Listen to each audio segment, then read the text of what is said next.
రోజుకో వంటకి స్వాగతం సుస్వాగతం అండి. ఈరోజు వంకాయ మినపప్పు కారం కూర చూపిస్తున్నాను. ఇది గుత్తి వంకాయలు కాదు, కొంచెం పెద్ద వంకాయలు, అందుకని నిలువుగా పొడుగ్గా తరుక్కున్నాను. ఇలా ప్యాన్ పెట్టుకుని ఆయిల్ వేసి మినపప్పు, జీలకర్ర, ఆవాలు, ఎండుమిర్చి. ఇందులో ఇంకా శనగపప్పు వేయకూడదు, కొంచెం చప్పదనం వస్తుంది.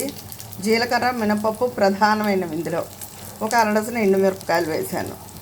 పోపు వేగిందండి, వేరే ప్లేట్లోకి తీసుకున్నాను. ఇది చల్లారబెట్టుకుని మిక్సీ చేసుకోవాలి. ఈ ప్యాన్లో మరి కాస్త నూనె వేసుకుని ఈ వంకాయ ముక్కలు వేసేసుకోవాలి. ఉప్పు పసుపు వేసానండి. ఇప్పుడు మూత పెట్టేసుకోవాలి. ఒక రవ్వ చింతపండు నీళ్ళు పొయ్యాలండి కూరలో.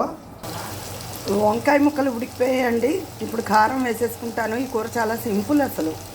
ఇదిగో మిక్సీ చేసుకున్న కారం ఇది వేసేసుకుంటాను ఇప్పుడు. ఇదిగోనండి కారం వేసాను, కూర రెడీ అయిపోయింది.